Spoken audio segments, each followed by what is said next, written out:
नमस्कार साथियों, मैं अमन पिलानिया, आपका आपके अपने YouTube चैनल पर स्वागत है। तो साथियों, हम फिलहाल खटका टोल प्लाजा पर हैं। तो हमारे साथ पूर्व सैनिक हैं दीपक फौजी जी।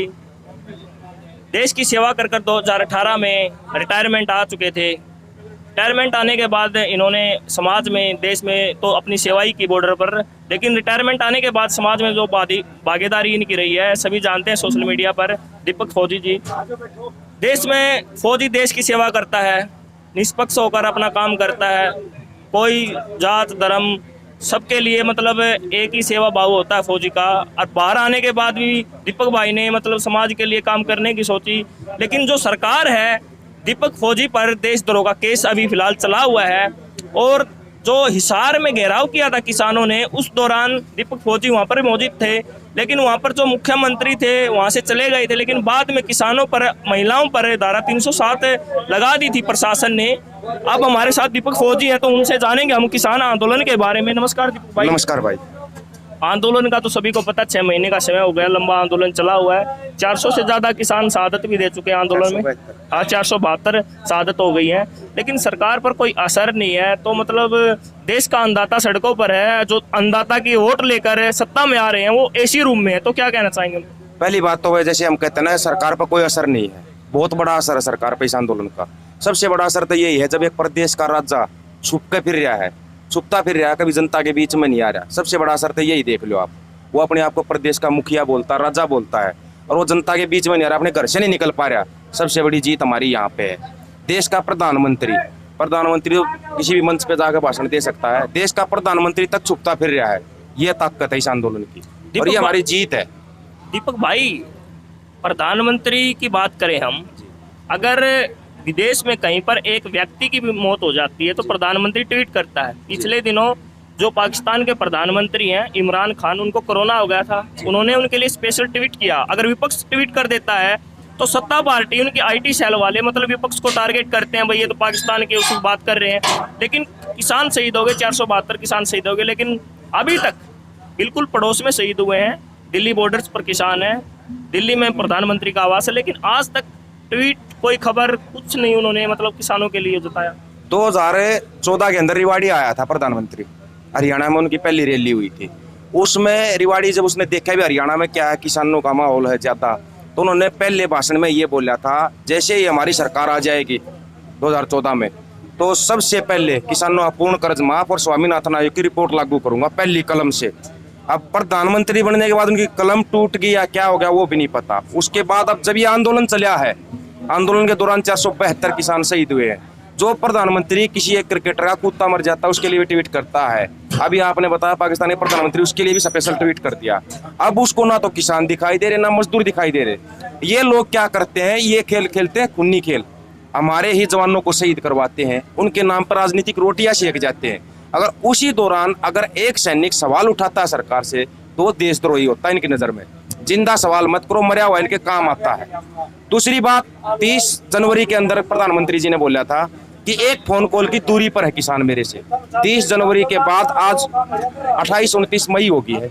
क्या वो फोन कॉल, उनके फोन में बैलेंस नहीं है तो वो बता देंगे, बैलेंस डलवा देंगे, लेकिन वो फोन कब करेंगे उस इंतजार में ये किसान भी बैठे हुए हैं। कोई भी चीज है, कोई इतना बड़ा मुद्दा हो, हल तो बातचीत से ही होगा, और किसान भी शांतिपूर्वक बैठे हुए हैं। अब अगर ये लोग नु सोच रहे हैं कि इससे क्या फर्क पड़ेगा, तो अब किसान भी अपनी शांति से चल रहे हैं। अब किसानों ने सोच लिया, जो चोट इन्होंने हमारे ऊपर मारी है, इनको भी वही चोट मारनी है। ये भी सबको पता है, ये सरकार पूंजीपतियों की सरकार है। अब नोट की चोट और वोट की चोट, ये सोच के ये किसान बैठे हुए हैं। नोट की चोट होती है, बड़े व्यापारियों का कुछ भी खरीदना बंद। अगर 2 महीने तक पूरे देश के अंदर बड़े व्यापारियों का कोई कुछ भी नहीं खरीदेगा ना, 25,000 से ऊपर का सामान नहीं खरीदेगा, एक दूसरे से ले देकर काम चला लेंगे, ये सरकार झुक जाएगी सिर्फ 2 महीने तक।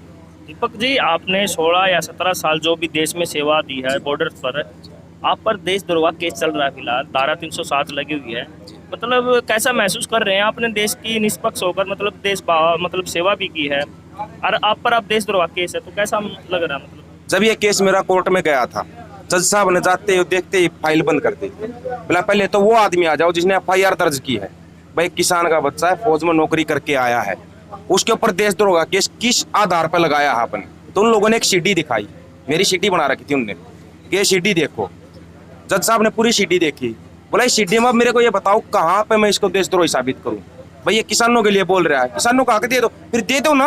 अगर आप इसके ऊपर केस कर सकते हो तो आप मुख्यमंत्री को बोलते हो साहब हक दे दो, ये चुपचाप बैठ जाएगा घर पे।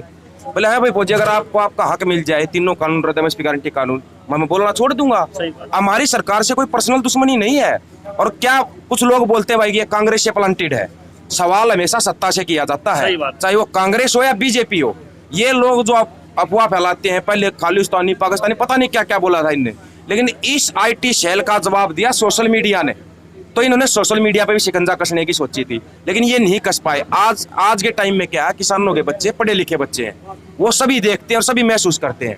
ये मीडिया जो जिसको हम गोदी मीडिया बोल रहे हैं, क्या आज तक कभी इन्होंने किसानों की हकीकत दिखाई है? ना ये दिखाएंगे, नहीं दिखाएंगे। ये तो अगर कोई लोग को भी लगाते हैं ना, आज शाम को 7 बजे देखना, टिकैत नहीं डकैत है, हाँ, उनके ऊपर केस बनता है, मानहानि का केस बनता है। इनको समझ में नहीं आएगा चैनल वालों की। अभी किसानों ने हर चीज को नोट करके रखा हुआ है। जैसे सरकार भी है ना, केस लगा लगा के बैठी हुई है कि कहीं से गलती हो गई, आंदोलन अगर ये आंदोलन टूट गया, कहीं से कोई उकचुक होगी, एक चीज का ध्यान रखना, हम सांस लेने के भी मोहताज हो जाएंगे। हमारे घरों में भी हमारे को सांस नहीं लेने दी जाएगी। आज इस टाइम पर ये किसान मजदूर पूरे देश की लड़ाई, सभी वर्गों की लड़ाई लड़ रहे हैं। और अगर कोई ये सोचता हो कि सिर्फ किसान है इस आंदोलन में, वो उसकी बहुत बड़ी भूल है। जो आदमी अगर सरकारी नौकरी पे नहीं आ सकता, वो भी कहीं ना कहीं किसी ना किसी रूप में मदद कर रहा है। ये चीज हमारे को भूलनी नहीं चाहिए। ये 36 बिरादरी का आंदोलन है। दीपक भाई, सोनीपत में प्रधानमंत्री की एक रैली थी, काफी साल हो गए उस रैली को। उन्होंने बेटी पढ़ाओ बेटी पढ़ाओ का एक नारा दिया था।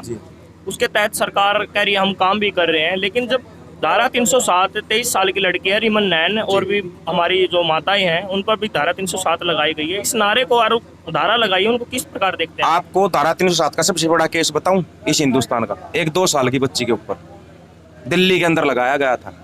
2 साल की बच्ची के ऊपर 307 का केस लगाया था इस सरकार ने। शायद कहीं न्यूज में नहीं आ पाया था, कुछ नहीं आ पाया था। एक बार उसका आवाज जरूर उठी थी, मैंने भी बोला था लाइव में कि जो सरकार नारा देती बेटी बचाओ बेटी पढ़ाओ, वो एक 2 साल की बच्ची को जेल में डाल दिया। जिस बच्ची को ये नहीं पता ये जेल है या घर है, क्या समझ होती है 2 साल के बच्चे को? उस बच्ची को किसान आंदोलन के कारण जेल में डाल दिया गया था। ये है वो सरकार, बेटी बचाओ बेटी पढ़ाओ। अभी यहाँ पर 2 बच्चियों को, एक बच्ची हो रहा मनीषा बिश्नोई, आप उसकी टांगों पे देखना कितने लठ मार रखे हैं, और जेंट्स पुलिस वालों ने, उससे खड़ा नहीं होया जा रहा। थोड़ी देर भी खड़ी हो नहीं पाती वो लड़की। उनके ऊपर 307 का केस लगाया, वो अलग। ये इनका बेटी बचाओ बेटी पढ़ाओ, जो इनका एक मुखौटा था ना सरकार का, फर्जी राष्ट्रवाद का मुखौटा, वो पूरा उतार के रख दिया इस किसान आंदोलन। दीपक भाई, कानूनी मदद क्यों लेते फिर किसान? कानूनी मदद high court, supreme court, CBI, police प्रशासन, सब कुछ इनके अंडर में है। नहीं हो तो आप देख लो, एक जब ये पत्रकारों के ऊपर भी देशद्रोह का केस लगा देते हैं, अगर आप ज्यादा दिखाओगे कहीं गलती से फंस मत जाना, निकलने का रास्ता नहीं मिलेगा, देशद्रोह का केस मिलेगा। जितने भी पत्रकार दिखाते हैं मैं सबको बताता हूँ भाई अपना बचाव जरूर रखना। जब तक आप किसान के साथ रहोगे आपका बचाव वहां पे है। अगर किसान से थोड़े से दूर होगे ना, ये बलि का बकरा बनाते हैं, बलि का बकरा ढूंढते हैं। अभी डॉक्टर साहब हैं, डॉक्टर अजय बलारा साहब, अच्छी भली 2 लाख रुपए महीने की पर मंथ की सैलरी थी। इन्होंने किसानों के लिए बस थोड़ा सा 2-4 बार स्टेज पर बोला था, इनको नौकरी से निकाल दिया। इन्होंने कौन सा बड़ा अपराध कर दिया? कोई पूछ के देखो ना सरकार से। पढ़े लिखे जेंटल बंदे, आज के टाइम पे मैं नहीं मानता इनसे ज्यादा पढ़ा लिखा डॉक्टरेट की उपाधि है इनके पास, और जब इनको बोलने के कारण नौकरी से निकाल दिया गया, तो इससे बड़ा अत्याचार ये सरकार क्या करेगी? सभी सरकारी टीचरों को डराया हुआ है, अगर आंदोलन की तरफ चले गए ना तो नौकरी से हाथ धो जाओगे। दीपक जी, जैसे आंदोलन लंबा हो गया है, कुछ युवा साथी हैं जो किसान आंदोलन में शुरुआती दिन से टिकरी बॉर्डर पर अपना धरना जमाए हुए हैं, वो कह रहे हैं, लाइव भी आए हैं फेसबुक पर, वो कह रहे हैं कि आंदोलन लंबा हो गया, सरकार पर कोई असर नहीं है। सोशल मीडिया पर एक जो समाज सेवी है वो भी लाइव आया था कुछ दिन पहले, उन्होंने भी कहा था आंदोलन 1 साल की बजाय 2 साल या 3 साल कितना ही लंबा चल जाओ, सरकार पर कोई असर नहीं है। अगर आंदोलन को तेज करना है तो दिल्ली के रास्ते बंद कर दो, पानी है, फल है, सब कुछ बंद कर दो, तभी सरकार मानेगी। तो उस पर क्या राय है आपकी? क्या भाई, दिल्ली में सरकार रहती है, दिल्ली में भी अपने भाई रहते हैं, और अभी भी जो दिल्ली में रास्ते बंद है, किसानों ने बंद नहीं किए, किसान तो अपने शांतिपूर्वक बैठे हो, पुलिस ने रास्ते बंद किए हुए, सरकार ने रास्ते बंद किए हुए। बची बात दिल्ली का सब कुछ बंद करना। दिल्ली में तो हमारे भाई रह रहे हैं, अगर हम उनका सब कुछ बंद कर देंगे, मरेंगे तो हमारे भाई मरेंगे। ये तो वही बात है, झोला उठा कर चल देंगे। इनके हर नेता के पास 2 नागरिकता होती है, अपने देश की और विदेश की भी। वो तो आराम से उठकर चला जाएगा, मरेगा कौन? हमारा ही भाई मरेगा। अगर ये पुलिस वाले, हम तो इनको कहते हैं ये भी हमारे भाई हैं, इनकी भी कहीं ना कहीं मजबूरी हो जाती है। लेकिन जब हमारी एकता ज्यादा बंदे हम पहुंच जाते हैं, ये भी लाठीचार्ज करते टाइम पर डरते हैं। इनको भी पता है भाई 5-4, अभी इनको भी एक चीज हमने सुझाव दिया था, जैसे अभी सतवीर जी ने भी बोला था, स्टेज से ही बोला था कि भाई अगर हमारे 5-7 भाई होते हैं तो आप अपनी ताकत आजमाते हो, जब ज्यादा आ जाते हैं तो आप पीछे हट जाते हो। इस चीज को, इस दोहरे रवैये को छोड़ दो, क्योंकि आप भी हमारे ही बच्चे हो।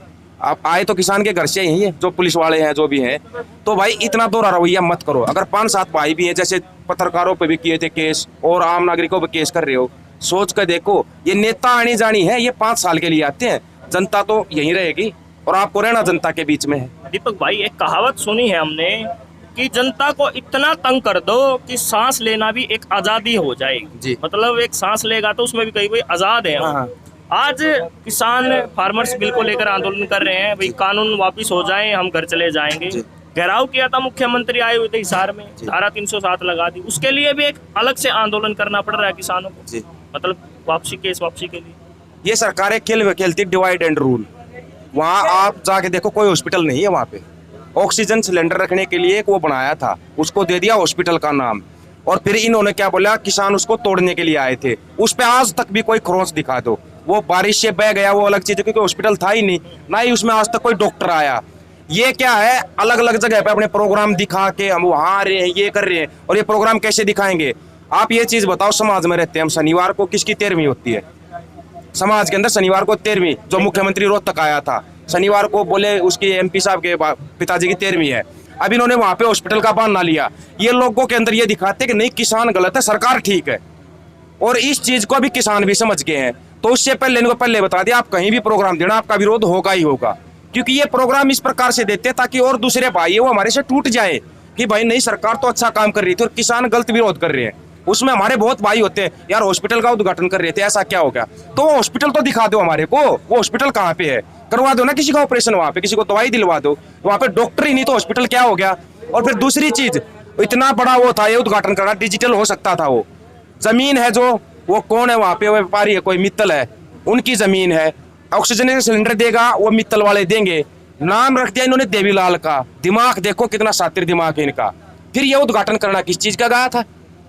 इनका तो कोई हक ही नहीं बनता फिर उद्घाटन करने का। जब किया, एक आप यहाँ पर कोई प्रोग्राम कर रहे हो और उस पर मुख्यमंत्री अपना नाम लेना चाहिए, कैसे ले लेगा भाई? काम तो हमने किया ना, जिनका काम है, जिन्होंने किया, उनका तो कहीं नाम नहीं है। वो उसका फोटो दिखाऊंगा मैं आपको, छोटे अक्षरों में नीचे लिख रखा है, सब कुछ करने वाला तो मित्तल, ऊपर नाम लिख दिया मुख्यमंत्री मनोहर लाल खट्टर। सोशल मीडिया पे काफी वायरल था ये फोटो। जी। हाँ जी। तो ये लोग है ना, दोहरी मानसिकता, ताकि लोग हमसे टूट जाएं। लेकिन अभी सभी पढ़े लिखे हैं, सब देखते हैं, हर चीज को देखते हैं। और ये तो अच्छी चीज है जो यूट्यूब वाले दिखाते हैं ना, इसलिए इनका भी जनता धीरे धीरे सहयोग करने लगी। हर चीज को, हकीकत को दिखाओ आप। हम भी ये चीज कहते हैं, क्योंकि गोदी मीडिया नहीं दिखाएगा, किसानों का कुछ भी नहीं दिखाया। उन्होंने तो प्रचार कर दिया भाई, किसान आए थे हॉस्पिटल तोड़ने के लिए आए थे, उन्होंने यही प्रचार किया। अरे कहीं तो खरोच दिखा दो हॉस्पिटल के ऊपर हमारे, उस वजह से लगी हो तो। और मुख्यमंत्री वहां पे था भी नहीं, फिर लाठीचार्ज क्यों हुआ ये बताओ? दीपक जी, हम बात करें अब महामारी की, देश में कोरोना की महामारी। कोरोना से भी लोग मर रहे हैं, लेकिन जो टाइम पर ऑक्सीजन नहीं मिली, उसके लिए सरकार को पहले तैयार नहीं रहना चाहिए था? भाई आगे महामारी आएगी, दूसरी वेव चली है, आने वाले टाइम में तीसरी वेव भी चलेगी, क्या सरकार तैयार होगी? अगले फरवरी 2014 में डॉक्टर साहब ट्वीट किया था राहुल गांधी ने कि देश के अंदर बहुत बड़ी महामारी आने वाली है और प्रबंध कर लेना चाहिए सरकार को। लेकिन ये वहां पर रैलियां करने में, चुनाव की रैलियों में व्यस्त थे ये लोग, तब तो इन्होंने कुछ नहीं किया। फिर इन्होंने एक चलाया नमस्ते ट्रम्प, उस टाइम पर इन्होंने दीवार खड़ी कर दी गरीब छुपाने के लिए, नहीं हमारा देश तो बहुत अमीर है। इनके ड्रामों के कारण ये बीमारी आई है। जितने लोग मरे ड्रामों के कारण मरे हैं, इनके ड्रामों के कारण। इससे पहले क्या देश में और बीमारियां थी नहीं? अब ये बीमारी आने के बाद और दूसरी बीमारियां कहाँ चली गई? छुट्टी पे चली गई क्या? क्या टीबी से कोई नहीं मरता? एक्सीडेंट से कोई नहीं मरता? कोई एक्सीडेंट से मर रहा है, वो भी कोरोना से मर रहा है। कोई वैसे और दूसरे अस्थमा से और बीमारी से मर रहा है, भाई कैंसर से मर रहा है, वो भी कोरोना से मर रहा है। ये खेल कौन सा है? सरकार स्पष्ट क्यों नहीं कर रही? शमशान घाट भी मतलब लीज पे दे दिए। हाँ, तो इसने यूपी 2017 के अंदर प्रधानमंत्री आया था रैली करने के लिए, तो उसने बोला था कि आपको शमशान घाट चाहिए कि कब्रिस्तान चाहिए। हालांकि इसने लगा दिए 3-4 साल लगा दिए चीज देने में, लेकिन एक पहला वादा इस प्रधानमंत्री ने पूरा किया है, शमशान घाट देने का, वो तो इसने पूरा किया है। बाकी 2014 से लेके आज तक अपना एक भी वादा पूरा किया हो तो इस चीज की गारंटी है। और यूपी वालों ने भी खुश होकर बोला था कि हमें शमशान घाट चाहिए है, तो वो दे दिया इसने। लो अब भुगतो इसको। धन्यवाद दीपक जी। धन्यवाद।